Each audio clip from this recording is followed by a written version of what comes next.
24व्या वर्षाच्या या स्मृती व्याख्यानमालेचं या ठिकाणी दादांच्या हस्ते उद्घाटन होत आहे। त्याचबरोबर समयीतील ज्ञानज्योतीही प्रज्वलित केल्या जात आहे। त्यांच्या समवेत आपल्या शिक्षण संस्थेचे शिक्षण संचालक सन्माननीय डॉक्टर प्रदीप दिघे सर, संस्थेच्या मुख्य कार्यकारी अधिकारी डॉक्टर सुष्मिता विखे पाटील मॅडम, पद्मश्री विखे पाटील महाविद्यालयाचे कॅम्पस डायरेक्टर सन्माननीय पवार सर, या मान्यवरांच्या शुभ हस्ते या ठिकाणी प्रतिमा पूजन संपन्न होत आहे।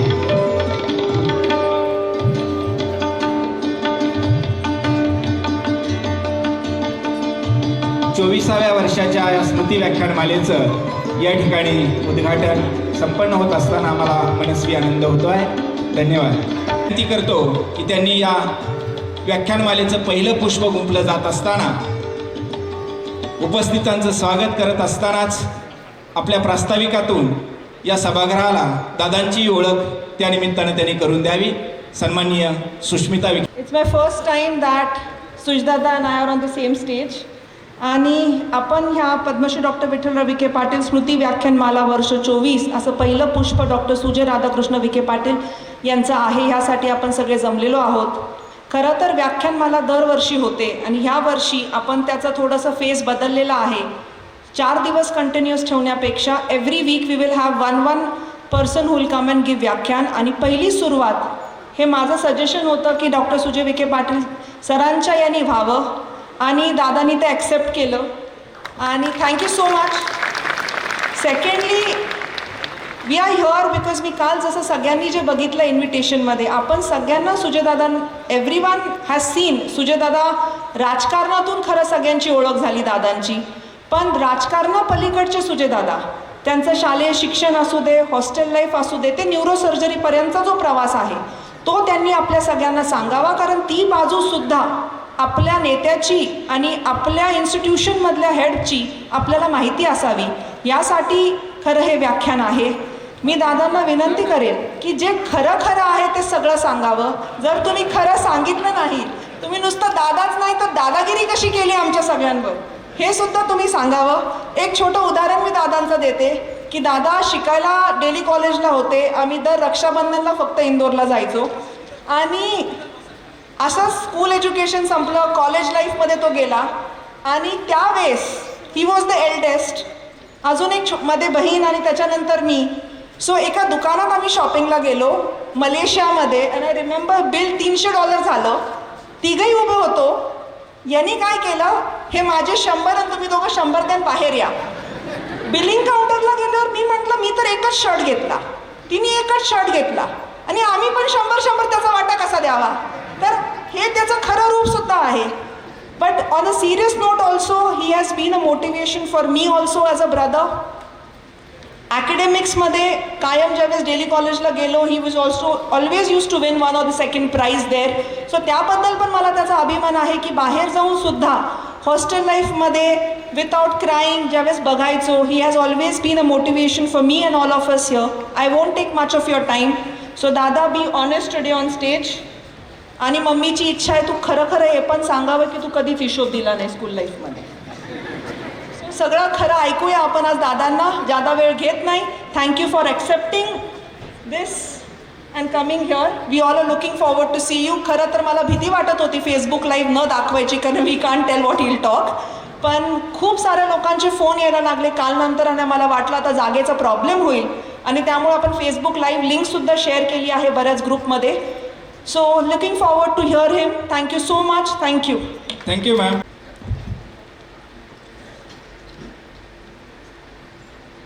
लोकनेते डॉक्टर बाळासाहेब विखे पाटील प्रवरा ग्रामीण शिक्षण संस्थेच्या वतीने आयोजित असलेल्या पद्मश्री डॉक्टर विठ्ठलराव विखे पाटील स्मृती व्याख्यानमालेच्या पहिल्याच कार्यक्रमाला आज एक व्याख्याता म्हणून मला या ठिकाणी ग्रामीण शिक्षण संस्थेच्या आयोजक आणि माझी भगिनी सुष्मिता यांनी निमंत्रण दिलं आणि मला त्या ठिकाणी या कार्यक्रमाला बोलवलं त्याबद्दल मी सगळ्या संयोजकांचे मनापासून आभार व्यक्त करतो आणि ऐकण्यासाठी आपण सगळेजण आलात त्याबद्दल तुमचे देखील मनापासून आभार व्यक्त करतो. सहसा व्याख्यान जेव्हा असतं, मी काय फार कोणाचं व्याख्यानाला कधी गेलो नाही. तो माझा दोष आहे, कारण की मला फार ऐकायला आवडत नाही आणि मी कोणाचंच ऐकत नाही. मला जे योग्य वाटतं ते करतो, हा स्वभाव किंवा स्वभाव दोष असल्यामुळे मला अनेक वेळेस माझ्या आईवडिलांनी प्रयत्न केला की हा व्यक्ती येऊन आपलं मत मांडणार आहे, तो कसा मोठा झाला हे तू ऐकायला जा आणि तुला कळल. म्हणजे त्याची परिस्थिती वेगळी आहे. बोलणाऱ्याकडं 5,000 कोटी असतील आणि तो गरीब माणसाला सांगू राहिला की कसं मोठं व्हायचं, तर त्याला काय अर्थ नसतो. प्रत्येकाला आपलं जीवन स्वकर्तृत्वाने घडवावं लागतं. प्रत्येकाला स्वतःला सिद्ध करावं लागतं आणि स्वतःला सिद्ध करून या समाजामध्ये एक स्थान निर्माण करावं लागतं. ही जीवनाची वास्तविकता आहे. जेव्हा या व्याख्यानमाला मला निमंत्रित केलं, जे माझे अति जवळचे मित्र आहेत, एकदम जवळचे 2 ते 3 जे माझ्याबरोबर लहानपणापासून राहिले, त्याचा मला पहिला प्रश्न होता, तू सगळं खरंच सांगणार आहे का? म्हटलं तुझं काय म्हणणं आहे? म्हटलं बाबा आपण आता राजकारणात आलेलो आहोत, लग्न झालंय, पोरं आहेत, बाळ झाले, तर जसं सेन्सर बोर्डनी सेन्सर लावून पिक्चर दाखवतात तसं माझं व्याख्यान मला पण सेन्सर लावूनच आहे. माझा एक मित्र देवापुढं बसलाय 2 तास, तो म्हटलं जोपर्यंत तुझं भाषण संपलं तोपर्यंत मी काही देवापुढून उठत नाही. आणि एकाला ही भीती आहे की माझ्या जीवन प्रवासामध्ये मी काय काय केलं हे सांगताना त्याचं नाव पुढे घेतलं तर त्याला परत या परिसरामध्ये एंट्री मिळणार नाही, म्हणून तो पण मोबाईल बंद करून बाहेर गेलाय की काय चुकीचं बोललं गेलं तर माझी सोय मी बाहेर करून ठेवतो. असा माझा जीवन प्रवास राहिलेला आहे. पण आज तुमच्या पुढे डॉक्टर सुजय विखे जो उभा आहे, त्यामध्ये अनेक लोकांचं योगदान आहे. पण सगळ्यात प्रमुख कैलासवासी बाळासाहेब विखे पाटलांचं योगदान आणि त्याबरोबर माझी आई आणि माझे वडील, बहुतांशी या तिघांमुळे आज सुजय विखे पाटील या ठिकाणी तुमच्या समोर व्याख्यान द्यायला उभा आहे आणि हेच माझ्या जीवनाचं सार्थ आहे. अनेक लोकांना मी सांगत असतो, प्रत्येक माणसाच्या मनामध्ये सुजय विखे काय आहे अशी वेगळी वेगळी प्रतिमा आहे. काही लोकांना सुजय विखे हा उद्धट वाटतो, काही लोकांना सुजय विखे हा मनमोकळा वाटतो, काही लोकांना सुजय विखे हा माज आल्यासारखा वाटतो, काही लोकांना सुजय विखे हा आपलासा वाटतो, काही लोकांना मी मित्र वाटतो, काही लोकांना मी नेता वाटतो, पण सुजय विखे एकच आहे. मग हे जे वेगळ्या वेगळ्या प्रतिमा सुजय विखेच्या बद्दल प्रत्येकाच्या मनामध्ये आहेत, हे कशामुळे आहेत? कारण की माणसाची वैचारिक क्षमता वेगळी वेगळी आहे. जो छोटासा विचार करतो त्याला वाटतं यार हा माणूस फार वेगळा, याच्याजवळ जायचं कसं. काही लोकांना फार मोठं आश्चर्य वाटतं जेव्हा मला भेटतात, काही लोकांना फार आश्चर्य वाटतं जेव्हा ते माझ्याबरोबर येऊन उभे राहतात, काही लोकांना, निम्म्या लोकांना मी ओळखू येत नाही. काही लोक म्हणतात नाही अरे मुद्दामून असे कपडे घालतो बरं का, हा असा दिसायला असाच दिसतो. शरीराला ढकण्यासाठी जेवढे कपडे लागतात तेवढे मी घालतो. पायाला काटे लागू नये म्हणून चपला लागतात त्या मी घालतो. आणि त्यामुळे मी माझं व्यक्तिगत अस्तित्व तुमच्यामध्ये राहून, जसे आज तुम्ही सगळे बसलेले आहात, तुमच्यामध्ये शोधाल तर प्रत्येकामध्ये कुठं ना कुठं तरी 5%, 10%, 20% सुजय विखे तुम्हाला सापडेल. मी तुम्ही आहात आणि तुम्ही मी आहे, या पलीकडे माझं वेगळं अस्तित्व काहीच नाही. एखाद्या व्यक्तीला प्रेम मिळाल्यानंतर, एखाद्या व्यक्तीला एवढ्या मोठ्या लोकांचा, गरिबांचा आशीर्वाद मिळाल्यानंतर, तो माणूस जो समोर आज बसलेला आहे तो ते प्रेम आणि ते आशीर्वाद मिळाल्यानंतर सुजय विखे होतो आणि स्टेजवर येतो. आणि म्हणून सुजय विखेचं निर्माण हे या महाराष्ट्राच्या, या जिल्ह्याच्या आणि या मतदारसंघाच्या गोरगरीब जनतेने निर्माण केलेलं आहे. अन्यथा सुजय विखेला कोणीही ओळखत नाही. माझं शालेय जीवन, मी आता माझ्या मुलीला हॉस्टेलला टाकलं. प्रत्येक मुलाला हॉस्टेलला टाकण्याचा निर्णय पालक घेतो, त्याच्या मागे काहीतरी कारण असेल.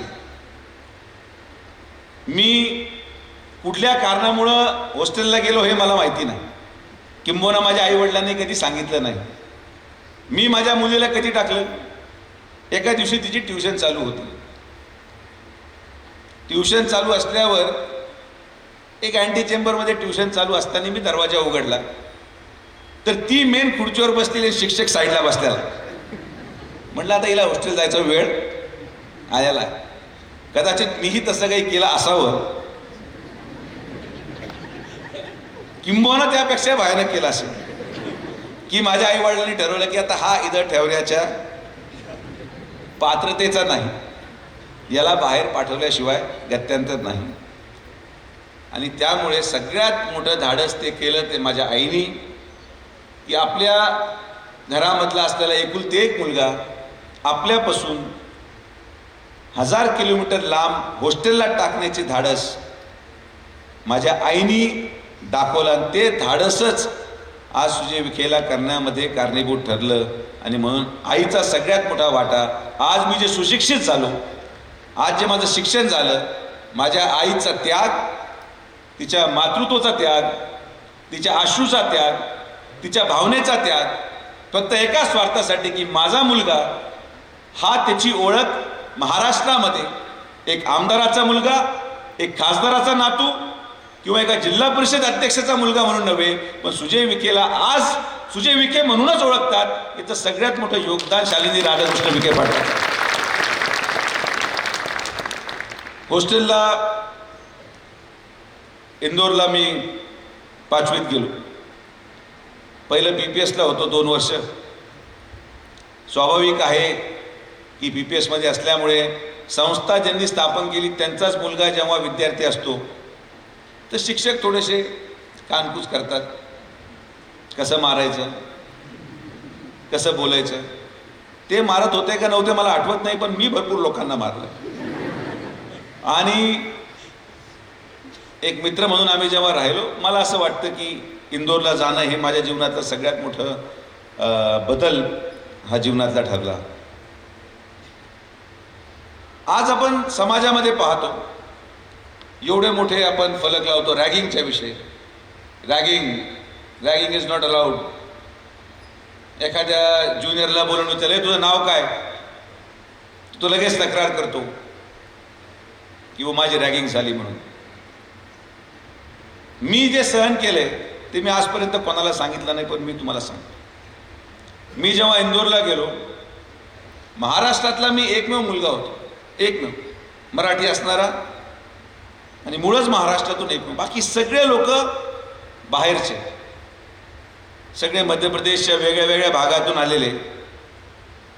आणि रॅगिंग काय प्रकार असतो, मी एकटा महाराष्ट्रामध्ये असल्यामुळे तुम्हाला विश्वास बसणार नाही की मी माझ्या सिनियरचे, शाळेत म्हणतो मी तुम्हाला, बोर्डिंगला असताना मी माझ्या सिनियरचे रोज कपडे धुतले, पॅन्ट धुतल्या, चट्ट्या धुतल्या, बुटं धुतले, मार अमाप खाल्ला. आमच्याकडे हाताने मारत नव्हते, आमच्याकडे स्टंप, बॅट, रॉड याने मी मार खाल्ला. आणि मी साईबाबांना स्मरून सांगतो की याच्यामधलं एकही वाक्य खोटं नाही. रोज रात्री आम्हाला मार बसायचा. आता मार कसा, आता डॉमेट्री आहे, डॉमेट्रीमध्ये आम्ही एका हॉलमध्ये संध्याकाळी प्रिपरेशन, ते संध्याकाळी काय असते ती स्टडी टाईम का काय ते. आता स्वाभाविक आहे, सकाळीपासून खेळल्यानंतर झोप यायची, तर आमचा सिनियर यायचा, तो काय म्हणायचा, हे फॅन चालू आहे, मी चप्पल फॅनला मारेल, ज्याला चप्पल लागेल तो पहिलं झोपायला जाईल. आमची अवस्था, आम्ही प्रार्थना करायचो, देवा एक तरी चप्पल माझ्याकडे आण. म्हणजे अशा प्रकारे माझं शालेय शिक्षण घातलं. आणि हेच वैशिष्ट्य मी तुम्हाला सांगतो की नुसतं सिनियरने नाही, पहिले 5वी 6वी 7वीला माझ्याबरोबरचे माझ्या बॅचमेट, मी बाहेरचं असल्यामुळे प्रचंड मनस्ताप मला दिला, प्रचंड माझा छळ करण्यात आला. मी जे वाचलो त्या वातावरणामध्ये, कारण की मला मित्र लाभले. 4 मित्र हे माझ्या आयुष्यामधले जे मी कमवले त्या कालावधीमध्ये, की आम्हाला रात्री कितीही मारलं, कितीही हाणलं, काही जरी सांगितलं तरी आम्ही सकाळी एकत्रित राहून गप्पा मारायचो. आणि म्हणून तुम्ही तुमच्या शालेय जीवनामध्ये आज जिथं शिकत आहात, शालेय जीवनातला मित्र हा रक्ताच्या नात्यापेक्षा मोठा असतो, हे मी तुम्हाला मुद्दामून त्या ठिकाणी सांगतो. शालेय जीवनात, कॉलेजचं नाही. कॉलेजचे 2 मित्र एका पोरीवर कधी भांडतील सांगता येत नाही, जे काही उपयोग नाही. मित्रामध्ये कशी फूट पाडायची, मी येतो अजून, माझं जीवन आता मी लहान आहे अजून, मी वाढत चाललोय. शाळेतून मग जाईल कॉलेजला. आणि शालेय जीवनातले मित्र मी कमवल्यानंतर बोर्डिंगमध्ये असल्या कारणाने अतिशय आनंदाने जगलो. पॉकेट मनीचा काही विषय नव्हता, कधी काही मोबाईल काही आम्हाला माहीत नव्हता, काही कारण नव्हतं माहीत असायचं. आणि एक मराठी मुलगा इंदोरला जाऊन 12वीच्या CBSE बोर्डामध्ये सायन्स बॅचचा टॉपर म्हणून आजही त्या भिंतीवर सुजय विखे पाटील हे नाव तिथं आपण आरोग्य केलं आहे. मी फक्त इथं किंबहुना कुठं दुसरीकडं किंवा आपल्या संस्थेमध्ये नाव कमवलं नाही, पण आपल्या इंदोरच्या डेली कॉलेजमध्ये सायन्स टॉपर म्हणून त्या बॅचमध्ये आजही माझं नाव तिथं आहे. कारण की परमेश्वराची कृपा माझ्यामध्ये राहिली की मी अभ्यासामध्ये नेहमी चांगला राहील. अभ्यास करणारे 2 प्रकार आहेत. एक जण जे रात्री 3 वाजेपर्यंत जागतात. माझ्या दृष्टिकोनातून रात्री जागणारे माणसं हे कधीच पोचू शकत नाही पास व्हायला. 10 वाजेपर्यंत तो अभ्यास करतो, त्याच्यानंतर 11 वाजले का त्याला मॅगी खायची असते. मॅगी खाल्ल्यानंतर आपण चर्चा गप्पा मारतो. मग एक पान वाचलं, एक पान वाचायला 10 मिनटं, त्या पानावर इतर गप्पा 20 मिनटं, परत एक पान 10 मिनटं, 3 वाजेपर्यंत अभ्यास करून सगळे झोपायचे. मी 10 वाजता झोपताना माणूस राहिलो कायम. परत थोडंसं राजकारण मी तेव्हा पण करायचो. राजकारण कसं, मी 3 वाजता उठायचो, 2 तास 3 ते 5 अभ्यास करायचो, परत 5 वाजता झोपायचं नाटक करायचो. आणि हे लोक म्हणायचे हा कधीच पाऊस होऊ शकत नाही. जेव्हा टॉपर मी झालो, मी सांगितलं याला गनिमी गावा म्हणतात, चालेल ना, तुम्ही मला म्हणतो त्या नापास होणार, पण मी टॉप करून टाकतो. तर ही स्पर्धा असते. ही स्पर्धा आम्ही पण केली. दुसऱ्याच्या पुस्तकात तो काय वाचू राहिला, तो काय लिहितोय. पेपरमध्ये परमेश्वराच्या कृपेने मला कधी कोणाकडे पाहावं लागलं नाही, मी माझे पेपर द्यायचो.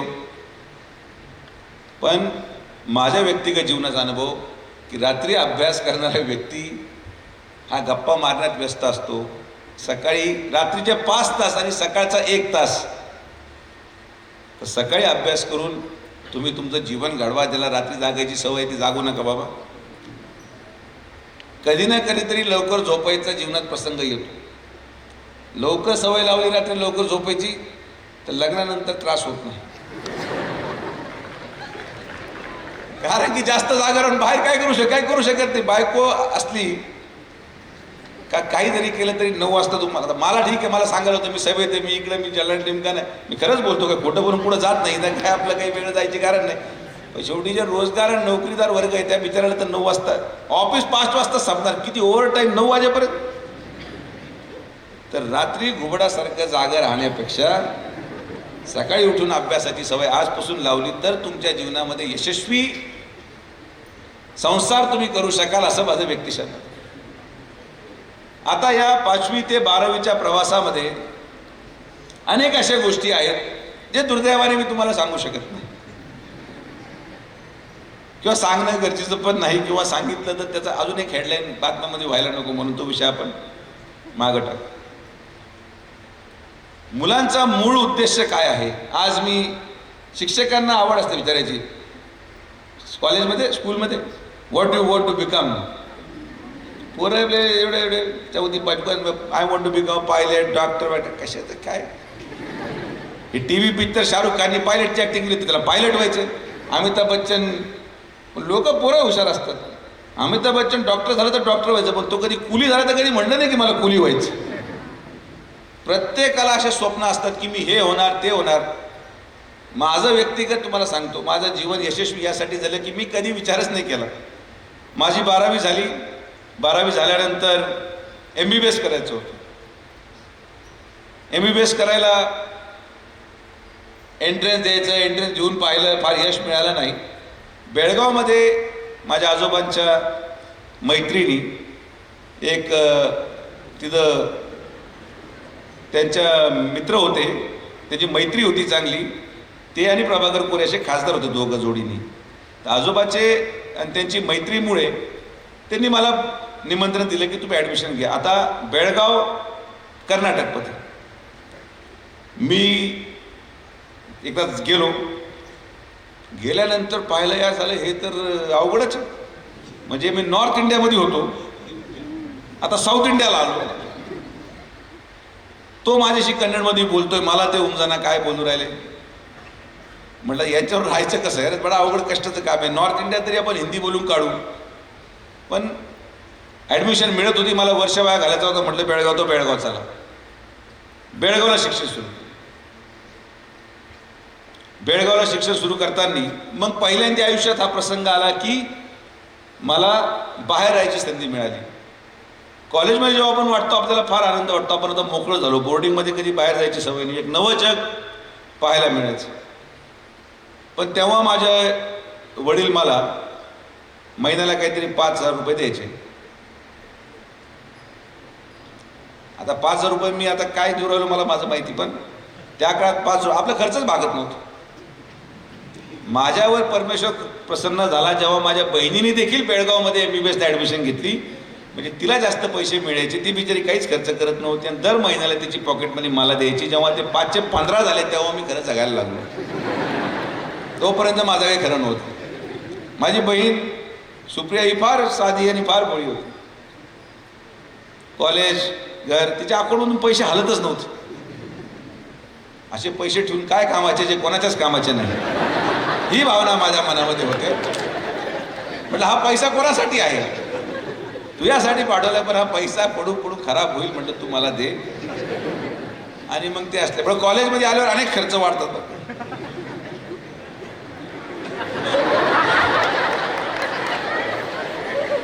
अनेक खर्च वाढतात. आता स्वाभाविक आहे, आपण मित्र असतात, मैत्रिणी असतात. कंपल्सरी नाही आहे की मैत्रीणच असली पाहिजे. मुलगी मित्र म्हणून मैत्रीणच असते. आपल्याला काय अपेक्षा नसते की काय आपलं असावं किंवा नसो, कारण की मला माहीत होतं की आपल्याला गावात परत यायचं आहे. त्यामुळं आपल्या काही उपयोग नाही. आणि मी तेव्हापासून सांगतो माझ्या जीवनात मी ना तेव्हा कधी खोटं आश्वासन दिलं ना आज कधी खोटं आश्वासन देतो. खोटं आश्वासन देऊन सुजय विखेरी जीवनामध्ये काहीच मिळवलं नाही. ही प्रथा मी माझ्या कॉलेज लाईफपासून अनेक संधी माझ्याकडे आल्या, पण मी कधी अनेक संधी आल्या जेव्हा खोटं आश्वासन देऊन मी सगळं मिळू शकलो असतो, पण मी कधी खोटं आश्वासन दिलं नाही. पण स्वाभाविक आहे की जसं मी म्हटलो की ठेवलेल्या पैशाचा काही उपयोग नसतो, तेव्हा तसंच माझे आई वडील कधीतरी परदेशात अधूनमधून जायचे त्या काळामध्ये. आणि आईची एक फार चांगली सवय होती आणि वाईट पण होती. चांगली सवय की तिला वडील परफ्यूम घेऊन द्यायचे. त्या काळात फार महाग परफ्यूम असायचे, आता काय सगळीकडेच मिळतं. आणि आईची वाईट सवय होती, कधी कधी वापरत होती, कपाटात साठवून ठेवायची. पण एक दिवस तिला जाणवलं की साला हा जेव्हा कधी सुट्टीवर येतो एक परफ्यूम कमी होतो. स्वाभाविक आहे की मी म्हटलं की जसं ठेवलेले पैसे कोणाच्या कामाचे नाही, तसं ते ठेवलेले परफ्यूम पण आईच्या कामाचे नव्हते. ते कुठेतरी चांगल्या ठिकाणी वापरून कोणाचं तरी त्या कालावधीमध्ये भलं झालं हा विश्वास नाही.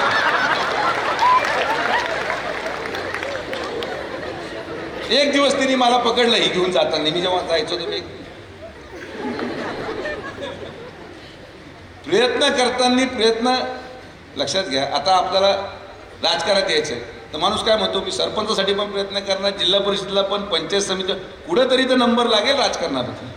तसंच जीवनामध्ये प्रत्येक ठिकाणी प्रयत्न केला पाहिजे, कुठंतरी यश मिळेल या दृष्टिकोनातून माझे 10 परफ्यूमच्या बाटल्या संपल्या. आणि मग त्या परिस्थितीमध्ये आई मग एक पकडलं, म्हणजे यार तू कमाल झाली तुझी यार. म्हणतो आई पहा, तुझ्या घरात परफ्यूम तसेच पडून राहायचे, ते कोणाच्या कामाचे होते. बहिणी वापरत नाही, तू वापरत नाही. आठवण तुला म्हणून ठेवायची असेल तर फोटो काढून ठेव, पण वास्तविक त्याचा उपयोग कुठंतरी झाला पाहिजे. आणि खरंच त्याचा उपयोग चांगल्या चांगल्या ठिकाणी झाला. आणि कदाचित प्रदीर्घ काळामध्ये कोणीतरी त्याची आठवणही केली असावी, मला माहीत नाही. कारण की आपण संपर्क क्षेत्राच्या बाहेर झाल्यामुळे आता काय फार राहिलेलं नाही. आणि संपर्क क्षेत्राच्या बाहेर गेल्यानंतर परत टावर कोणी उभं करायला जात पण नाही. त्यामुळे मला जेव्हा लोक येतात म्हणजे आमच्या मोबाईलला सिग्नल येत नाही, म्हणतात नशिबाने लेखा तुला कोणी फोन लावत नाही. तर असा जीवन प्रवास सुरू केला. आणि कॉलेजमध्ये मोकळं झाल्यावर मी आमचे मित्र, तर मी MBBS फर्स्ट इयरला फर्स्ट क्लासमध्ये टॉपर झालो परत. मला कधी कधी विश्वास बसत नाही झाले कसं कोण पेपर लिहितं माझं. पण ठीक आहे, पहिलं तर वडिलांनी म्हटलं तर काय पाहिजे, म्हटलं गाडी द्या. गाडी झाली म्हणजे छाप पडेल आपली, तर परत तोच प्रसंग असतो. हे पहा, जीवनामध्ये ह्या मटेरियलिस्टिक गोष्टी कोणाला लागत नसतात, पण आपण शो ऑफ ज्याला म्हणतो की काहीतरी समाजाला किंवा समाजाला कोणाला दाखवायचं असतं, ज्याला दाखवायचं त्याला दाखवायचं असतं की माझ्याकडं काय आहे. ही स्टाईल मारायची भूमिका असते. गाडी, म्युझिक. पहिल्या दिवशी गाडी घेऊन दिली, सँट्रो होती तेव्हा काळात. सँट्रो मला पहिली गिफ्ट मिळाली वडिलांकडून. पण वडील एवढे हुशार होते की त्यांनी फक्त सँट्रो दिली, पण 5 वर्ष त्याच्या पेट्रोलचा 1 रुपया मला दिला नाही. आणि म्हणून माझी सँट्रो फक्त आली पहिल्या दिवशीच, फक्त ती बाहेर फिरली जेव्हा मी मोठा लाऊडस्पीकर लावून पूर्ण मोठे गाणे वाजवले कॉलेजमध्ये. त्याच्यानंतर पेट्रोल अभावी ती कायम बंदच राहिली. ती फक्त कोणाला गोव्याला जायचं असेल तर गाडीत 5 लोक बसतात, 5 लोकांनी एकत्रित पैसे वर्गणी केली तरच ती गाडी बाहेर पडायची. अन्यथा मी माझे 5 वर्ष माझ्या मित्रांच्याच मोटरसायकलवर घालवले. आणि स्वाभाविक आहे की मी कधी कधी मोटरसायकल मागूनही घ्यायचो. माझे पण व्यक्तिगत काम असू शकतं ना जीवनात, तर त्या जीवनातल्या कामांमध्ये सुद्धा मोटरसायकल वापरावं लागली. पहा काय परिस्थिती. लो बजेट काम चालायचं त्या काळात. पण जसं माझी बहीण म्हटली की जसं तिला मी कपड्यांचे पैसे भरायला लावले, तसं मी आजपर्यंत माझा मित्र असो किंवा मैत्रीण असो, मी कधीही कोणाच्या जेवणाचे पैसे भरले नाही. 50% तुमचे आणि 50% माझे. ही सूट फक्त माझ्या आयुष्यात मी कार्यकर्त्यांना, मतदारांना दिली. बाकी त्याच्यामध्ये काही 50-50 होऊ शकलं नाही. पण आजपर्यंत आयुष्यामध्ये आपल्या जीवन प्रवासामध्ये 50%, कारण की पैशाचं मूल्य असतं आणि ते मला जाणवलं. आणि मग MBBS आम्ही पुढं सरकत गेलो. कधी नापास झालो नाही परमेश्वराच्या कृपेने. शेवटच्या वर्षी परत एकदा फायनल इयरला गोल्ड मेडलिस्ट म्हणून बेळगावच्या बोर्डावर देखील डॉक्टर सुजय विखे पाटलाचं नाव तिथं आहे.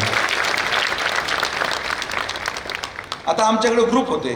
मी महाराष्ट्राचा होतो, नॉर्थचे लोक होते, मुलं आणि मुली, आणि साऊथचे मुलं आणि मुली, आणि मी असं मध्यस्थी महाराष्ट्रामध्ये असल्यामुळे भारताच्या. तर सगळे असे म्हणायचे येरी पेपर फोडला जाईल. म्हणजे एखाद्या राजकारणाच्या घरामध्ये जन्माला येणं, अशा घरामध्ये जन्माला येऊन तुमचं कौशल्याची सराहना कधीच कोणी करत नाही. अरे यार इसका बाप तो मिनिस्टर झाला, तो पेपर फोड केला आहे.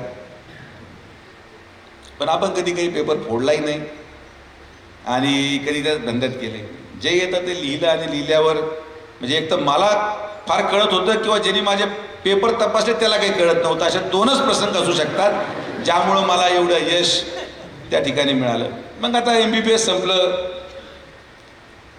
कोणाला आश्वासन दिलं नसल्यामुळे मी परत एकटंच लोणीला आलो. आणि मग आईवडिलांना वाटलं की आता आपला मुलगा घरी आलाय, तर म्हणजे आता तरी तू इथं राहा. तू लहानपणापासून लांब गेलायस, तू कॉलेजला लांब गेला, आता तरी घरी राहा. आता कॉलेजमधून परत लोणीला यायचं, लोणीला राहायचं म्हणजे हे आपलं एक पुनर्वसन केंद्र असतं एखाद्या व्यक्तीला. म्हटलं हे पुनर्वसन केंद्रामध्ये आल्यासारखं होईल आपलं. सगळं बंद. म्हणजे असं काय फार चालू होतं असे काय भागणी, पण त्यातल्या त्यात सगळ्या बंद. म्हणजे आपलं कधी आपण कुठे गेलो, मित्र फिरायला गेले, कुठे गोव्याला गेले, आता हेच मी कॉलेज बाहेर घेतलं असतं तर परत ते जीवन मैत्रीपूर्ण असतं. पण घरात थांबल्यामुळे पण म्हणतो चला हा निर्णय पण आपण घेऊ. आणि त्या कालावधीपर्यंत मला नेहमी फार आवड होती चांगल्या कपड्यांची, बुटं, घड्याळ, गाड्या, मला फार आवड होती. मी नाकारत नाही, प्रत्येक माणसाच्या वयात असते. पण मी जेव्हा PMTला ॲडमिशन घेतल्यानंतर माझी पहिल्या दिवशी OPDला बसलो, पहिल्या दिवशी. आणि हे मी जे बोलतो ते साईबाबांना समोरून खरं बोलतो म्हणून तुम्हाला विश्वास बसणार नाही. PMTच्या OPDमध्ये पहिल्यांदा मी बसलो. मला कोणी माहीत नव्हतं. एक वयस्कर बाबा, टोपी, फाटलेलं धोतर, पूर्ण मळके कपडे, त्याच्या चपला फाटलेल्या तुटलेल्या होत्या. आणि तो आला आणि त्याचा मुलगा माझ्या युनिटमध्ये ॲडमिट होता. त्याच्याकडे पैसेच नव्हते ऑपरेशन करायला. त्या माणसाकडे पाहून त्या दिवसापासून तर आजपर्यंत ना मी कधी घड्याळ घातलं, ना मी कधी बुटं घातले, ना मी माझा मोह, माझा पैशाचा हेवा, माझ्या पैशाची गरज त्या एका म्हाताऱ्याने मला संपून टाकली. कारण की याला जर खायला पैसे नसतील तर मला हे सगळं कशाला, इतकं अंतर्गत माझ्या मनाला लागलं ते की त्या दिवसापासून सगळ्या विषय सोडून दिले. आणि म्हणून मी आज जसं दिसतो ते एका कारणामुळं की गरिबी काय असते, गरिबांचं दुःख दूर करण्यासाठी पद्मश्रींनी आणि बाळासाहेब विखे पाटलांनी काय केलं. आणि का मी नेहमी विचारायचो आजोबांना की तुम्ही इतके साधे का राहतात. ते म्हणायचे तुला कधी ना कधी तरी याचं उत्तर मिळेल. आणि त्या PMTच्या OPDमध्ये पहिल्या दिवशी माझ्या एका वयस्कर पेशंटने मला ते उत्तर दिलं की मला खायला पैसे नाही आहेत पण माझ्या पेशंटला वाचवा. त्या दिवशी माझं जीवन बदललं आणि मी कैलासवासी बाळासाहेब विखे पाटलांसारखा राहायला लागलो. ते एक नैसर्गिक देण परमेश्वराने मला दिली आणि त्यामुळे मी जीवनामध्ये खरंच सार्थ ठरलो. कारण की मला पैशाचा हेवाच राहिला नाही. आणि ज्या दिवशी तुम्हाला पैशाचा हेवा राहणार नाही तरच तुम्ही खरं मोठं होऊ शकतात, अन्यथा तुम्ही मोठं होऊ शकत नाही.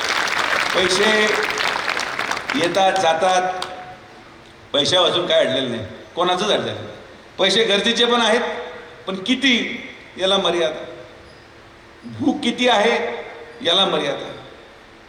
आणि म्हणून ह्या सगळ्या जीवन प्रवासामध्ये प्रवरा मेडिकलमध्ये जेव्हा मी शिक्षण घेतलं, ॲडमिशन घेतलं आणि मी माझा पूर्ण कालावधी पूर्ण केला, त्या कालावधीमध्ये पण अनेक संधी आल्या. पण काय लोणीमध्ये असल्या कसली संधी, त्याला पर्यायच नाही. अनेक आमच्या भगिनी आल्या माझ्याकडं भेटायला, बोलायला, असं तसं. म्हटलं हे बाई तू माझ्या आईला कधी भेटली आहेस, एकदा भेटून घे, तुझी सगळी इच्छा संपून जाईल. म्हणतो परत माझ्याकडे येणार. ते जीवनामध्ये ह्या ज्या गोष्टी असतात ह्या त्या त्या तत्कालीन काळामध्ये चांगल्या असतात, आनंदाच्या असतात, पण त्याच्यामधून न वाहून जाता मी एक गोष्ट नेहमी पथ्य पाळला आणि आजपर्यंत पाळतो की माझ्या वडिलांनी एखादी गोष्ट सांगितली तर ती माझ्यासाठी शेवटचा शब्द, तो शब्द मी आजपर्यंत माझ्या वडिलांचा पडून दिला नाही. हेच मी आजपर्यंत कमवलं. माझ्या वडिलांचा कदाचित मला पटतही नसेल, माझ्या आईची भूमिका कदाचित मला पटत नसेल, पण मी कधीही या आई वडिलांच्या भूमिकेच्या आणि एका मुलाच्या भूमिकेमध्ये त्यांच्या शब्दाला कधी खाली पडू दिलं नाही. तुम्हाला आदर्श घ्यायचा असेल तर मी तुम्हाला सांगतो, जीवनामध्ये तुम्हाला वाटत असेल की नाही नाही आपण या मुलीसाठी आपले आई वडील सोडून देऊ, मुलीला वाटत असेल या मुलासाठी आपण आई वडील सोडून देऊ, कोणीच तुमचं नसतं. शेवटी जे राहतात ते फक्त आई वडील, तुमचे भाऊबंद नाही, बायको आणि पोर. भाऊबंदकी तर सगळ्यात महागच्या आयला जाऊ दे, भाऊबंद.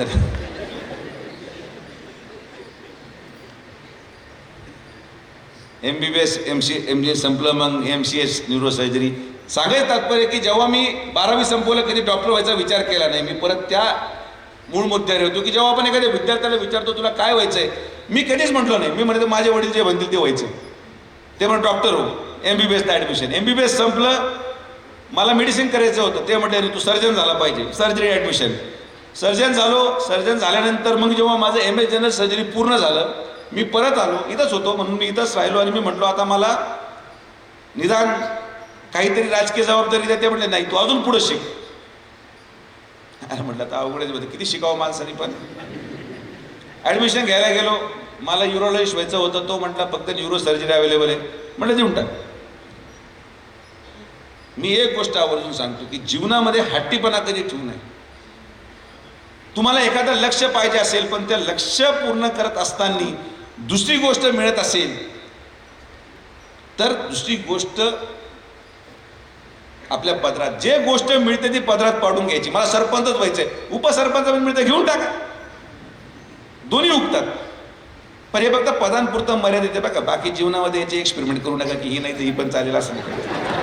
त्याचा उपयोग नाही. तेवढ्याच एका गोष्टीमध्ये लक्ष केंद्रित असलं पाहिजे. बाकी ठिकाणी तुम्ही कॉम्प्रोमाइज करू शकता आयुष्यात. फार जास्त आग्रह धरून जीवनामध्ये एकच लक्ष आणि मला डॉक्टरच व्हायचंय. आईवडिलांना सांगितलं नाही तुम्ही मला डॉक्टरच करा, पैसे भरा. आईबाप कर्ज काढून पैसे भरतात. अरे तू एवढा शहाणा झाला, तू हुशार परीक्षा देऊन नंबर लावून घे ना.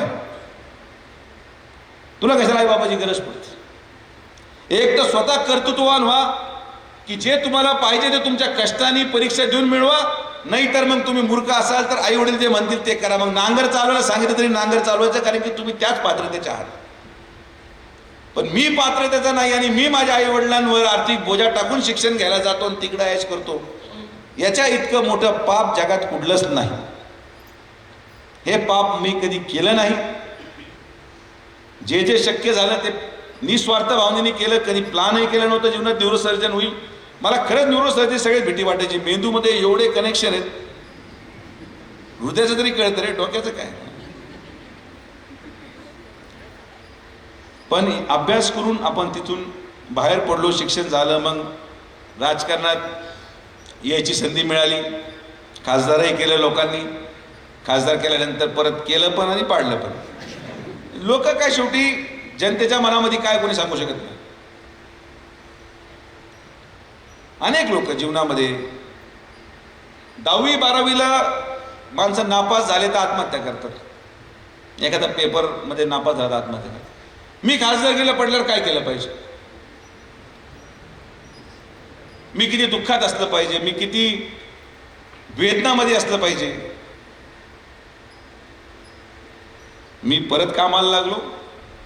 आणि आयुष्यामध्ये एक गोष्ट तुम्ही लक्षात घ्या, आणि हे तुम्ही ते मी काहीच तुम्हाला सांगणार नाही, पण जीवनामध्ये कोणाचाच हिशोब अपूर्ण ठेवायचा नाही. कोणाचाच. एखाद्याकडून पैसे घ्यायचे तर ते पण परत द्या, आणि एखाद्याने तुम्हाला फार त्रास दिला असेल तर तो पण त्याला परतच दिला पाहिजे, असं मोकळं सोडायचं नाही. माणसाच्या आयुष्यामध्ये यश तेव्हा जेव्हा हिशोब बरोबर, बरोबर का, आता हिशोब बरोबर, हा हिशोब बरोबर झाला पाहिजे. हे हिशोब बरोबर करायची ताकद ज्या दिवशी तुमच्यामध्ये येईल त्या दिवशी तुम्ही राज्य जीवनामध्ये यशस्वी व्हाल. मग हिशोब सगळ्यांबाबतीतच. ज्या आईवडिलांनी कष्ट करून तुम्हाला कमवलं, जेव्हा तुम्ही पगार देऊन त्यांच्यासाठी एखादा मोठं घर किंवा गाडी घ्याल, तेव्हा तुम्ही म्हणायचं आता तुम्ही जे केलं मी ते तुमच्यासाठी परत करू शकतो. हिशोब नसतो, पण जे अंतर्मनातून आनंद मिळतं म्हणजे गिव्ह अँड टेक पॉलिसी आहे जीवनामध्ये. तो हिशोब तर आयुष्यभर कधी संपणार नाही आईवडिलांचा, पण तरी सुद्धा त्याची थोडीशी परतफेड तुम्ही जेव्हा पहिला पगार त्यांच्याकडे द्याल बायकोच्या हातात देण्यापेक्षा. माझी अंत्य पंचायती गोरेपडे, मला पगारच नाही, चायला बायकोच्या हातात द्यायचं काही वडिलांचं काही कळत नाही. सगळं तुम्ही घेऊन जाता त्याच्या आपल्या हातात नाही. तर मी लोकसभेमध्ये पडल्यानंतर मी का नैरेश्याने घेरलं गेलो नाही, कारण की सुजय विखेसाठी खासदारकी, पैसा, चेअरमन पद, विमान, हेलिकॉप्टर हे फार शून्य गोष्ट आहे.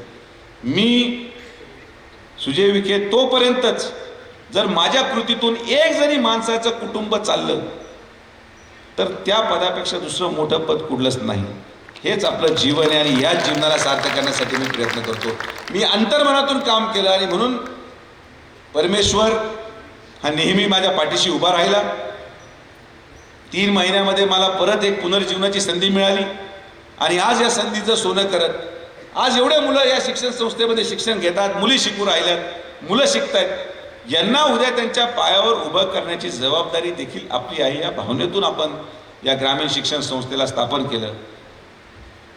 पैसा कमवण्यासाठी कैलासवासी बाळासाहेब विखे पाटलांनी या कॉलेज या शाळा पुण्यालाही टाकल्या असत्या, मुंबईला टाकल्या असत्या, पण गोरगरीब माणसाचा मुलगा शिकला पाहिजे, डॉक्टर झाला पाहिजे, MPSC झाला पाहिजे, तहसीलदार झाला पाहिजे, ही भावना पद्मश्रींची होती. तीच भावना कैलासवासी बाळासाहेब विखे पाटलांनी पुढे नेली. तीच भावना नामदार राधाकृष्ण विखे पाटील साहेब पुढे घेऊन जात आहेत आणि आता ती पुढची जबाबदारी माझ्याकडे. म्हणून माझं स्वप्न आहे की गोरगरीब माणसाचा मुलगा हा पुढे गेला पाहिजे, मुलगी ही पुढे गेली पाहिजे. पण आता समाज बदलत चालला आहे. समाज बदलल्यामुळे अनेक गोष्टी बदलतात, अनेक गोष्टी येतात. माझ्या जीवनामध्ये सगळ्यात चांगला बदल जेव्हा या आजच्या काळामध्ये मी घडला, मी व्हॉट्सअप वापरायचं बंद करून टाकलं. व्हॉट्सअप वापरायचं बंद केल्यामुळे माझ्या जीवनाचे 50% प्रश्नही संपून गेले. 50% प्रश्न. कधी तुम्हाला फार त्रास असेल जीवनात, व्हॉट्सअप बंद करून पहा. बरं, इन्स्टावर काय पाहतो आपण, कोणत्या हिरोईनने काय कपडे घातले, ठीक आहे, तुमचं वय पहा तुम्ही, काय हरकत नाही, पण त्या भावनेत वाहून जाऊ नका. हे सगळ्या गोष्टी पाहून झाल्या जीवनात. शेवटी जे उरतं ते तुम्हीच आहात. मला आज एवढं शिक्षण घेऊन कुठंही जायला संधी मिळाली असती. मी एकमेव आहे, कदाचित मी अतिशयोक्ती सांगत नाही, पण एकमेव आहे जो एवढं शिक्षण घेऊन एवढ्या घरांमध्ये मंत्रिपद असून, स्वतःकडे खासदारकी असून, मी लोणी गावाचं घर कधीही सोडलं नाही. मी पुण्यालाही राहायला गेलो नाही, नाशिकलाही नाही, मुंबईला नाही, परदेशात मी लोणी सोडली नाही. कारण की मला लोणी इतकं काही पुन्हा मुंबईला गेलो ना, माझं जीव कसा तरी होतो. मला सहन होत नाही, गर्दी सहन होत नाही, मला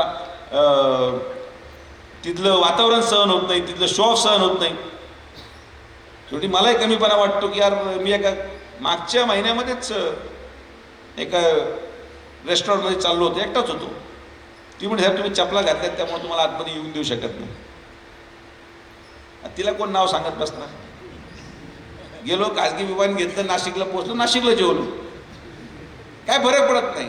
म्हणजे ती मला सांगत होती मी किती अपमानित झालो होतो. काय फरक पडतो.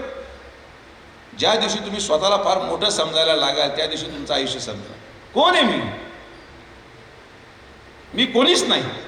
मी खासदार नाही, मी मंत्र्याचा मुलगा नाही, मी डॉक्टर नाही, मी फक्त सामान्य. ही भावना तुमच्या मनामध्ये जेव्हा ठेवाल तेव्हा इगो तुमचा संपून जातो आणि तुम्ही कधी आयुष्यात चुकीचा निर्णय घेणार नाही. कोणी म्हटलं हे येड्या काय चाललंय, येडाचे मी बाबा, दूर राहिलो नाही, तू असं कसं. मग असे प्रकरण होतात. जे दुर्दैवी घटना बीडमध्ये घडली ते कोणत्या मुद्द्यावर होतं की एका सरपंचाने एका मुलाला कानामागे दिली, त्याचा व्हिडिओ काढला, स्टेटस ठेवलं. त्या एका क्षुल्लक गोष्टीवर एखाद्या माणसाला इतकं मारावं अमानवीय. म्हणजे समाज एका स्टेटसवर काय करू शकतो, ही आजची राजकीय परिस्थिती आहे. याच्यापासून आपल्याला सावध राहायचंय. मी हा शब्द तुमच्या व्याख्यानमाल्यामधून काढून टाका. मी कोणीच नाही. अपमान पचवता आला पाहिजे. अपमान पचवायला शिका. मी अपमान पचवू शकलो. मला संगमनेरचे आमदार इथं येऊन भाषण करायचे, पारनेरचे आमदार येऊन इथं भाषण करायचे, महाराष्ट्रातून इथं भाषण करायचे, अनेक मीडियामध्ये मला टार्गेट केलं गेलं. मी कसा उत्तर, मी सगळं असं तसं सहन केलं. मला कोणाला काही उत्तर द्यावं लागलं. जेव्हा विधानसभेचे निकाल लागले महाराष्ट्रात, नाव कोणाचं झालं, सुजय विखेच. मी कोणाला सांगायला गेलो नाही सुजय विखे कोण आहे. मी कोणाला काही सांगितलं नाही. मी फक्त एक वाक्य वापरलं, टायगर अभी जिंदा है. लोक म्हणजे येणं झालं, एका सलमान खानचा फॅन दिसतोय, असं तसं फलाना नेमकाना. कृतीला शोभेल असंच. टायगर अभी जिंदाचा अर्थ काय की मला तुम्ही राईट ऑफ करू नका. सुजय विखे संपलेला नाही, सुजय विखे आहे हे असू द्यावं लक्षात. म्हणून टायगर अभी जिंदा हे टॅगलाईन मीच शोधलं, भाषणातून सापडलं आणि या निकालानंतर सगळ्यांना जाणवलं की नाही खरंच हे पोरगं कलाकारच दिसतंय. मला ना कोणाला भाषणामधून सांगावं लागलं ना मी माझ्या स्वतःचं विश्लेषण केलं की सुजय विखेंनी काय निवडणूक केली. प्रत्येक पत्रकाराने विश्लेषण केलं, प्रत्येक जनतेमध्ये भावना आली की नाही हे मुलांनी करून दाखवलं. त्यामुळं अपमान करणाऱ्या माणसाचा बदला घेत असताना तो द्वेषाने नव्हे डोकं वापरायला शिकलं पाहिजे. भावना येतात, भावना जातात, भावना ह्या निरंतर प्रक्रिया. मी कितीतरी सांगितलं, कोणी काय फार ऐकायला बसलेलं नाही. अनेक लोकांचा अपमान होतो. आता किती लोक, मी जेव्हा परत विधानसभेच्या तयारीला आलो होतो, अनेक लोक माझ्यापासून लांब गेले होते, माझे मुलं लांब गेले होते. मी त्यांची माफी मागितली की मला माफ करा बाबा, तुमच्याकडून आम्हाला वेदना झाल्या असतील, माझ्यासाठी माझ्या वडिलांसाठी परत या. त्यांनी पण मनाचा मोठेपणा दाखवला. मी माफी मागायला कधीच घाबरलो नाही. जीवनात काही करू शकले नाही ना, फक्त अहंकार मनामध्ये आणू नका. अहंकार आणला ना तर मग आयुष्य संपून जातं रे, आयुष्य संपून जातं. नाही मिळालं पण त्या सोडून येत रे. लोक आता असं केलं पाहिजे, जाऊ दे मरू दे. लोकांमध्ये जातो, लोक भेटतात, प्रेम देतात, यापेक्षा आपल्याला काही नको आयुष्यामध्ये. तर सारांश या व्याख्यानमालेचा, कारण की मला 45 मिनिटं म्हटले होते, झाले जवळपास. सारांश एवढाच, एक आई वडील सोडून दुसरं कोणीच नसतं. आई वडिलांचा अपमान करणं हा या विश्वातला सगळ्यात मोठा पाप. तुम्हाला आवडू न आवडू, तुम्हाला आई वडिलांना बरोबर ठेवून त्यांची सेवा करणं हाच आपला धर्म आहे. आणि या धर्माचं पालन प्रत्येक युवकांनी या संस्थेतून निघताना करावं. मतभेद असू शकतात, भांडणही होईल, पण शेवटी मी एक पेशंट म्हणून तुम्हाला सांगतो, आता तुमचं लग्न व्हायचे सगळ्यांचे, तुम्हाला आता माहीत नाही मुलांना कोण आवडतं आणि मुलींना कोण आवडतं, मी काय विचारायला जाणार नाही. मी जेव्हा PMT मध्ये एकदा जाऊन पहा, नवरा बायकोचं खरं नातं काय असतं. हे जाऊ दे, कॉफी शॉपला गेले, पिक्चर पाहायला गेले, हिरोनी उडी टाकली, हिरोईननी नाचली, झालं का पिक्चर संपला, ते काही उपयोग नसतो. नवरा बायकोचं नातं काय असतं हे जर पाहायचं असेल, PMTच्या कुठल्याही वॉर्डाचा, की नवरा स्ट्रोक मध्ये बसलाय, त्याचा हात अधू झालाय, त्याचा पाय अधू झालाय. बायको जर शोधायची असेल तुम्हाला, तर सांगतो मी तुम्हाला, कोण दिसायला कशी आहे, सगळे हिरोईन, प्रत्येकाला वय होतं, प्रत्येक जण म्हातारा होणारच, रेखा सोडून. रेखासारखी बायको सापडत असं काही नाही. पण PMT मध्ये जाऊन स्ट्रोकमध्ये बसलेला पेशंट, वॉर्डामध्ये बसलेला पेशंट, ज्याला स्वतः बाथरूमला जाता येत नाही, त्याची बायको त्याचे कपडे बदलते, त्याचं घाण साफ करते, त्याला जीव घालते. ज्या दिवशी ती बायको तुमच्या जीवनामध्ये मिळेल तर तुमचं जीवन सार्थक. हे नातं तुम्ही शोधायचा प्रयत्न करा. मी आई वडिलांच्या बाबतीत जेवढं ऋणी आहे तेवढं माझ्या बायको धनश्रीबद्दल पण आहे. सामान्य घरातून माझ्याबरोबर आली, प्रचार केला, तिला कळत नाही राजकारण काय, करते प्रचार, पण सगळ्या संकटामध्ये देखील आपल्या माझ्याबरोबर टिकून राहिली. आणि म्हणून आज मी उभा आहे तर माझ्या आई वडिलांमुळे, माझ्या बहिणींचा मला साथ मिळाली, परिवार म्हणून तो आहे, आणि बायकोची साथ निश्चित मिळाली. म्हणून जे काही इथं करायचं आहे लोणीमध्ये तुम्हाला, ते इथं सोडून जा, घरी घेऊन जाऊ नका, ते परवडण्यासारखं नाही. दोघांनाही सांगतो मी, लोणीचं शिव सोडली का आपण आपल्या गावी, बाकीचे करायचं करा, काय फरक पडत नाही. पण खोटं आश्वासन देऊ नये. काय खोटं आश्वासन देऊन नंतर लय मागत पडतो बरं का ते. मी म्हणजे मी नाही दिलं, माझ्या मित्रांना पाहिलं, सुरुवातीला लय डायलॉग असतात, नाईसन वगैरे वाईसा करेंगण, ठॉय झाल्यावर मग ते डॉक्टरपासून नाचायला लागलं, खेड्या म्हणते माझं तर पडतंय, अरे बाबा काय झालं काय झालं. त्यामुळं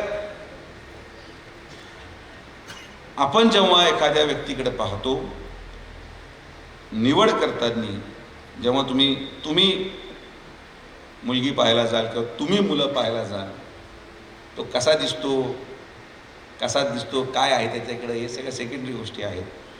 संकटाच्या कालावधीमध्ये तो तुमच्याबरोबर उभा राहील का नाही हे पाहणं आवश्यक असतं. तरच खरंच जीवन सार्थक होतं. नाहीतर हे डायव्होर्सचे जेवढे प्रमाण वाढलेत, वर्षभर लग्न केलं सोडून दिलं, वर्षभर लग्न केलं सोडून दिलं, तगा धिंगाणा, कोणी नांदवत नाही, कोणी फलाना करत नाही. आणि जीवनामध्ये कोणी परफेक्ट नसतं. हे भांडणं होत राहतात. भांडणं सगळ्यांचे होतात. कार्यकर्ते नेत्याचे होतात, कार्यकर्त्यांचे होतात, मुलं आणि मुलींचे होतात, मित्र आणि मैत्रिणींचे होतात. सोडून द्यायचे. फार इथं घेऊन जायचं नाही. निवांत आयुष्य जगा. तुमच्यासाठी हे सगळं उभं आहे. ही संधी आहे. सुजय विखे व्हायचा प्रयत्न करू नका. मी माझं शिक्षण सोडून मूर्खासारखं राजकारणात येऊ लागलो आहे. तुम्ही शिक्षणाचा वापर चांगला करा. मला आजही संधी मिळाली तर मी निश्चित माझ्या प्रॅक्टिसकडे जाईल, माझ्या उपजीविकेकडे जाईल, निवांत आयुष्य जगेल. 9 ते 5 मुलांना वेळ देईल, कुटुंबांना वेळ देईल, परिवाराला वेळ दिला तो दिला पाहिजे. एक काळ असा येतो जेव्हा तुम्ही पराभूत होता ना, त्या पराभूत झाल्यानंतर 3 महिन्यामध्ये तुम्हाला लक्षात येतं की खरंच आपण ज्यांच्यासाठी अहोरात्र प्रयत्न केले ते आपल्याबरोबर राहिले नाही. मग राहिलं कोण? आई, वडील, बायको आणि मुलं. हे सोडून तुम्हाला नंतर कोणी सापडत नाही. कार्यकर्ते सांत्वन करायला येतात, पण ते सांत्वन करणारेच गद्दार असतात. हे पण तुम्हाला सांगतो. ज्याला दुःख झालं असतं तो बिचारा आतमध्ये लपलेला असतो, तो त्याचं दुःख दाखवत नाही. त्यामुळे हे सगळे लोक ओळखायला शिका, मित्र ओळखायला शिका. आणि मुलींनीही आणि मुलांनीही. मुलांनी मुलीसाठी आपसात भांडू नका आणि मुलींनी मुलासाठी आपसात भांडू नका. त्याचा काही उपयोग होत नाही. भरपूर विद्यार्थी, काय फरक पडत नाही. शोध मोहीम चालू ठेवा, पण एकामेकाबरोबर वाद घालू नका. सगळं जीवनात चालत राहतं. सगळंच आपल्याला मिळतं असं काही नाही आहे. कधी कधी ही जीवनाची बनपण आहे की लंगूर के हात में भी अंगूर आ जाता, कुछ कर नहीं सकते भैया. तर ते सहन करून पुढे चालावं लागतं. आपलं जीवन आनंदाने जगावं. व्याख्यानमालेमध्ये बऱ्याचशा गोष्टी मी सांगू शकलो नाही, किंबहुना सांगणं आवश्यक वाटत नाही. कारण की तुम्ही जे आज जीवन जगताय, तुम्हाला मी जरी कधी खोलीत बोललो, तुम्ही सांगणार आहे का काय काय करता? कोणी सांगत नाही. तर मी जे सांगितलं ते सत्य सांगितलं. अर्धसत्य मागं आहे ते माझ्यासाठी, माझ्या अंतर्मनात आहे, माझ्या मित्रांना माहिती आहे. आम्ही आमचं आयुष्य जगतो आणि मी एकदम आनंदाने जगणारा माणूस आहे. मला फार जास्त टेन्शन घ्यायची सवय नाही, टेन्शन घ्यायचं पण नाही. जीवनामध्ये प्रसंग येतात. मी एवढा पडल्यानंतर एवढा आनंदात आहे, मला काही फरक पडत नाही. माझ्याकडं पाहून निदान आपल्याला एक ऊर्जा या दृष्टिकोनातून मिळेल की पराभव म्हणजे कुठल्याच गोष्टी बाबतीत, शैक्षणिक असेल, व्यक्तिगत जीवनात असेल, सार्वजनिक जीवनात असेल, सामाजिक जीवनात असेल, पराभव आपला अंत नसतो. पराभव ही पायरी असते नव्या विजयाकडे जाण्याची. ह्या भूमिकेतून आपलं जीवन जगा आणि तरच तुम्ही आपलं जीवन सार्थ कराल. एवढंच मला या कार्यक्रमाच्या निमित्ताने सांगायचं आहे. परत एकदा व्याख्यानमालेच्या निमित्ताने आपण मला या ठिकाणी निमंत्रित केलं. मी आपल्या सगळ्यांचे मनापासून, नाही शेअर नाही बाबा, शेअरचं काय झालं तर काळ गेला, आता थंड झालो.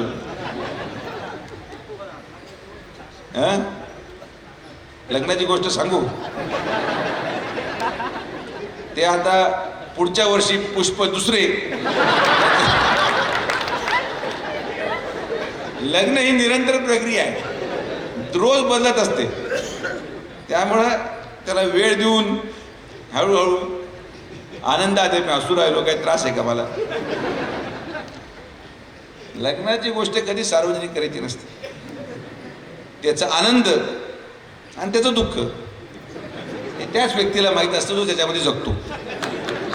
आणि ते आपसातच चर्चा करायची असते. म्हणजे नवऱ्याने बायकोशी आणि बायकोने नवऱ्याशी दरवाजा बंद करून जे बोलायचंय आपसात, एकामेकाबद्दल, मुलांबद्दल, सासू सासऱ्यांबद्दल काही बोलायचं ते बंद खोलीत. परत त्या दरवाजा रूमचा उघडल्यानंतर दोघांना हसतच बाहेर पडावं लागतं. हीच जेवणाची खरी गोष्ट आहे, लग्नाची खरी गोष्ट आहे. त्यामुळे फार जास्त लग्नाच्या गोष्टी विस्तृत करू नका. तुझं झालंय ना? झालंय की नाही? कधी सांगितलं का मनातलं बाहेर काय ते? सांगायचं नसतं बेटा. ते परमेश्वर तुला तुझ्या दुःखातून सावरण्यास देव, एवढंच मी शुभेच्छा देऊ शकतो. तर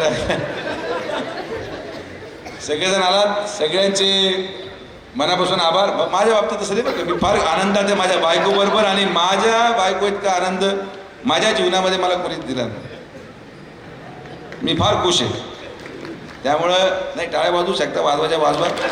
मला घरी जायचं कारण दुसरं काय पर्याय नाही. त्यामुळं कोणी जरी इथं तिच्या मैत्रिणी बसल्या इथं पाहिजे बसल्या पाहिजे, तिने मुद्दामून सोडल्या तिथं. माझ्याबद्दल काय बोलतो मला सांग. तर इथून बाहेर पडून सांगितलं तुझ्याबद्दल इतका छान बोलला सुजय, काय माझ्या डोळ्यात पाणी आलं. एवढं जरी बोलली तरी मला उद्या परदेशात जायला परवानगी मिळेल. चांगलं बोलतो. त्यासाठी तुला काय लागेल मी तुम्हाला तिघेंत वगैरे जेवायला घेऊन जातो बाहेर. हा सगळ्यात शेवटचा मंत्र की मुलीपेक्षा तिच्या मैत्रिणीला खुश ठेवा म्हणजे मुलगी खुश राहते, असं त्याचा.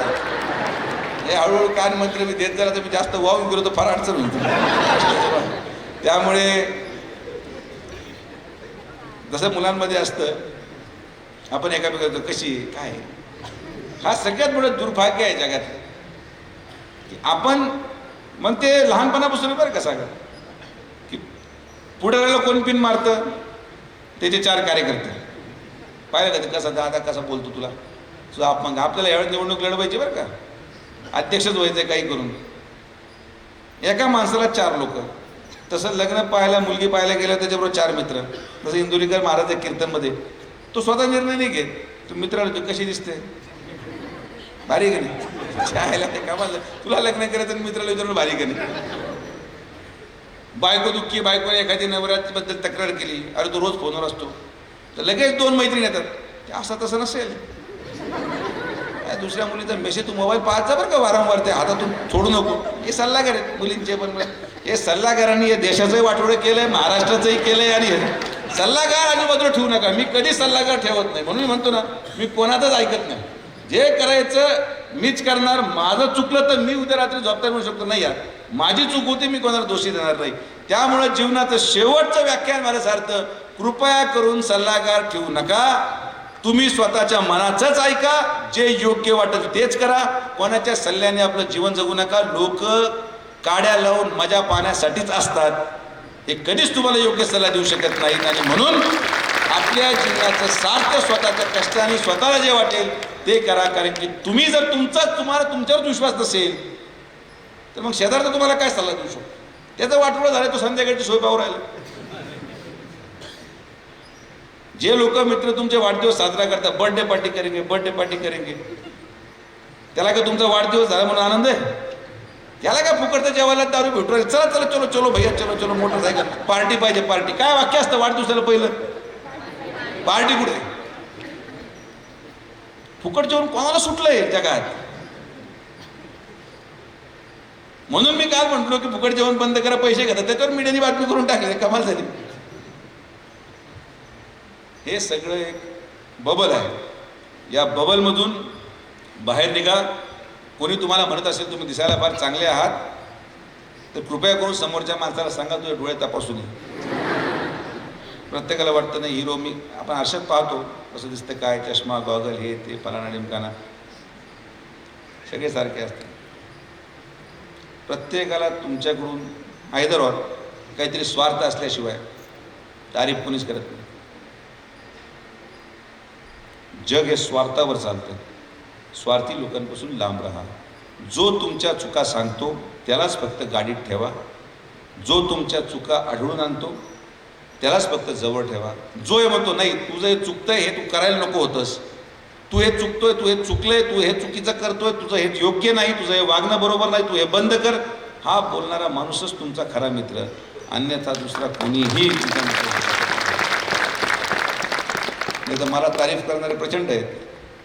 म्हणजे मी पार अमिताभ बच्चनपासून रणबीर कपूरपर्यंत देखण्यावर आलेलो आहे. काय भारी दिसतात दादा, आज तसं खुश राहायचं नाही, आपण हवेत जायचं नाही. जमिनीवर राहा, आनंदात जगा, आई वडिलांशी प्रेम करा, लग्न झाल्यानंतर बायकोशी प्रेम करा. आता बऱ्याचशा लोकांचं लग्न झाल्याने मी म्हटलं बायकोशी प्रेम करा, तर परत मग कॉम्प्लिकेशन नको. त्यामुळे लग्न झाल्यावर बायकांना प्रेम द्या, मुलांना प्रेम द्या, मुलांना शिकवण द्या आणि एक समृद्ध आयुष्य जगा, स्वतःच्या कष्टाने जगा. तुम्ही सगळेजण महाराष्ट्राचं भविष्य आहात. तुम्ही जसं न्याल तसं हे महाराष्ट्र जाईल. चांगल्या पद्धतीने महाराष्ट्राला तुमची गरज आहे या भूमिकेत चांगलं काम केलं तर महाराष्ट्र घडेल एवढंच या ठिकाणी सांगतो. आपण सर्व जर आलात सगळ्यांचे मनापासून आभार. चुकून काही बोलण्यामध्ये गैरसमज झाला असेल तर मी सगळ्यांची माफी मागतो. कारण की शेर लिहिलंच नाही आणलं आज अक्षरशः काही लिहिलंच नाही. शेरवेरचा काळ गेला तो जेव्हा वातावरण येईल तेव्हा परत ऐकतील लोक. आता काही शेरचा विषय आवश्यकता नाही.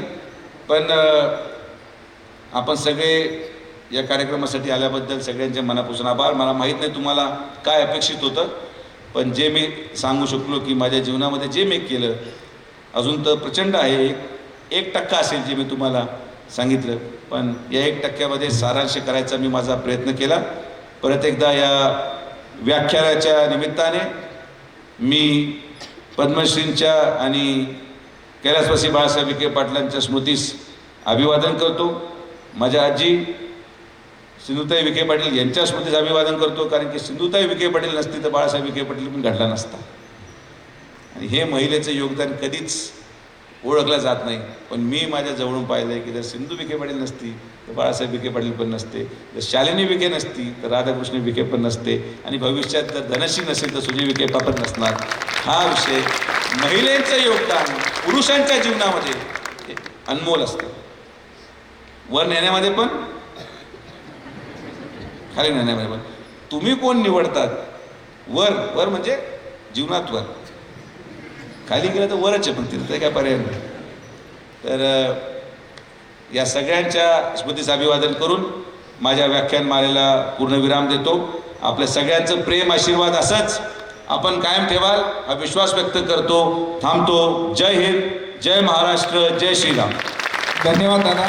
आजच्या या पहिल्या पुष्पाचा आभार व्यक्त करतायत कॅम्पस डायरेक्टर डॉक्टर आर्य पवार सर. त्यांच्या आभार प्रदर्शनानंतर सामूहिक राष्ट्रगीत होईल आणि मगच आपण इथून बाहेर पडूया.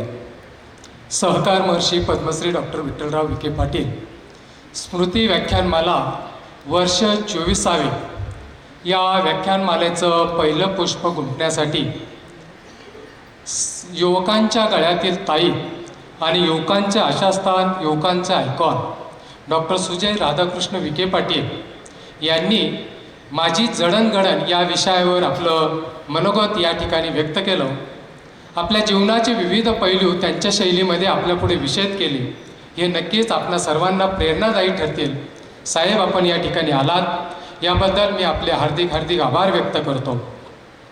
लोकनेते पद्मभूषण डॉक्टर बाळासाहेब विखे पाटील यांचा वैचारिक वारसा आणि सन्माननीय नामदार राधाकृष्ण विखे पाटील यांची डायनामिक लिडरशिप या दोहोचा संगम आपल्या ठाई आम्हाला दिसतो आहे. एक संवेदनशील मनाचा एक डॉक्टर आणि तितकाच कणखर नेतृत्व असणारं हे राजकारणातील नेतेपद, हे दोन्ही आपल्या जीवनामध्ये आपणास दिसत आहे.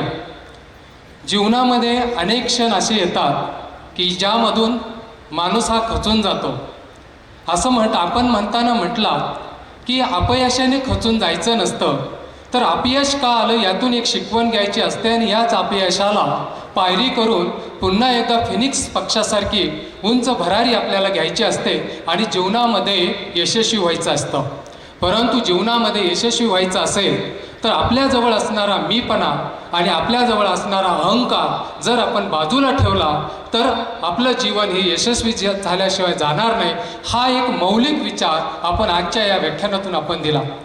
पुढे आपण असंही म्हटलं की जीवनामध्ये खूप मोठे व्हा, जीवनामध्ये यशाचं एक शिखर गाठत जा, परंतु या यशासाठी राहोरात्र झगडणारे जे आपले आईबाप जे आहे, आपले मातापिता जे आहे, या मातापित्यांना कधीही विसरू नका. हाच आपण दिलेला संदेश हा तरुणांना नक्कीच प्रेरणादायी ठराल.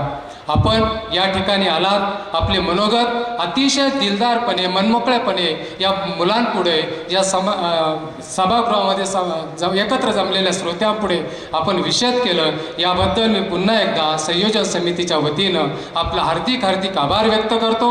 आज या ठिकाणी एवढ्या मोठ्या संख्येने सर्व विद्यार्थिनी आणि जो श्रोतावर्ग या ठिकाणी एकत्रित जमला, आपणही अतिशय मंत्रमुग्धपणे आपण आपल्या या थोर नेत्याचे विचार ऐकून घेतले. याबद्दल आपलंही मनपूर्वक आभार व्यक्त करतो आणि यानंतर दिनांक 18 जानेवारी 2025 रोजी तृप्ती कुलश्रेष्ठ मुंबई यांचं समंजस पालकत्व एक आव्हान या विषयावर याच सभागृहामध्ये व्याख्यान होणार आहे. मी पुन्हा एकदा सर्व श्रोत्यांना एक विनंती करतो की 18 जानेवारी 2025 रोजी पुन्हा एकदा आपण एकत्र येऊया, पुन्हा एक नवीन विषय घेऊन. तर या ठिकाणी आभाराचा कार्यक्रम या ठिकाणी संपन्न झाला आहे. यानंतर सर्वांना मी विनंती करतो की राष्ट्रगीतासाठी आपण जाग्यावर उभं राहायचं आहे. सामूहिक राष्ट्रगीतानं आजच्या व्याख्यानमालेच्या पहिल्या पुष्पाची सांगता आपण करत आहोत. जय हे भारत भाग्य विधाता, पंजाब सिंध गुजरात मराठा द्राविड उत्कल गंगा, विंध्य हिमाचल यमुना गंगा उच्चल जलधि तरंगा, तव शुभ नामे जागे, तव शुभ आशीष मांगे, गाहे तव जय गाथा, जन गण मंगल दायक जय हे भारत भाग्य विधाता, जय हे जय हे जय हे जय जय जय जय हे. भारत माता की वंदे. धन्यवाद.